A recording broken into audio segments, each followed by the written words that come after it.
Good morning. My name is Dave Cagle, and I'm a recovering addict and alcoholic. Now, I bet that isn't quite what you expected for an introduction today. I would love to see your expression face to face, but unfortunately in these times that's not possible.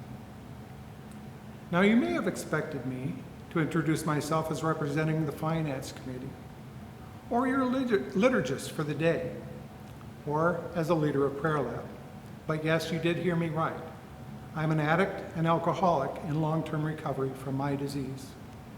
I've been clean and sober since October 2006, almost 14 years now. And I've learned in that time that being addicted and alcoholic may describe my past, but they do not have to define who I am today or in the future. And yes, you heard me right. Addiction and alcoholism, a form of addiction, is a chronic and progressive disease. You see, I will always be an addict and alcoholic.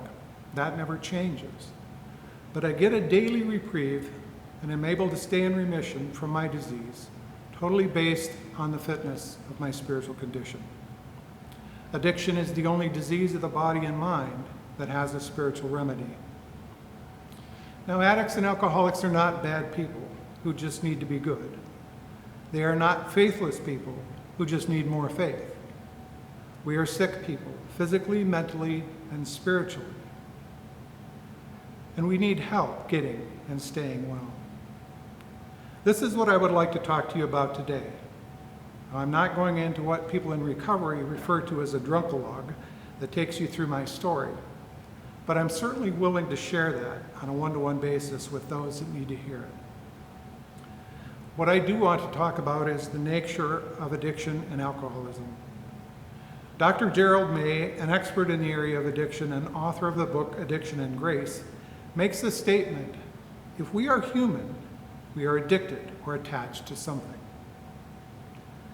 Think about your morning coffee or your caffeinated soda, your exercise routine, work, shopping, gambling, internet scrolling, pornography or sex, and so on and so forth.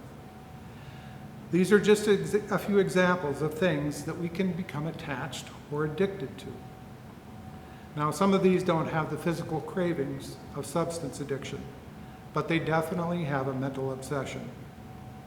We often rely on these behaviors to fill some void in our lives by giving us a sense of value, making us forget our pain or suffering, or in covering up some trauma that has happened in our lives. We are living in unprecedented times right now. Our world is suffering collective grief in the pandemic. We're feeling the effects of racial tension and turmoil. And there's a high degree of economic insecurity, and the divisiveness of our politics is just adding to our fear and anxiety. As a result, we are seeing an increase in mental health issues like depression, anxiety, and other forms of psychoses. We are also seeing an increase in substance abuse. As Tim King's book suggests, we are an addiction nation. Alcoholism, addiction, and other mental health issues are not just an individual's problem. They affect entire families. 1 in 3 people are affected by having a close friend, family member, or themselves who struggle with this disease. It's my call to ministry and recovery to be of help and service to those who struggle with addiction and to their families. During my early recovery, I heard from many others and through the 12-step program that the paradigm that we can only keep what we're willing to give away, which is really the nature of love.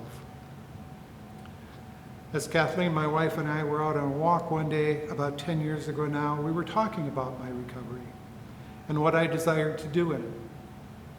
She asked me if I thought about going back to school, and I had been thinking and praying about it. I applied and was accepted at Fordham University, a Jesuit college in New York, and started my master's degree in pastoral care and counseling. After completing my degree and while still working my regular job as a financial officer with a metals company, I started doing some part-time spiritual care work at Hazelden's on-campus renewal center. Unfortunately, the pressure of 2 jobs and age caught up with me, and so I'm now retired from both.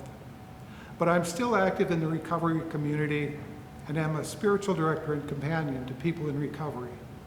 And my hope is to expand my ministry in our community.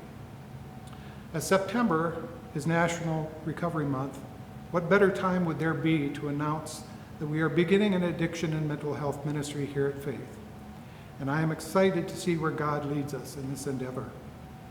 Even in today's world, there's still stigma that surrounds those who are suffering from addiction and other mental health issues.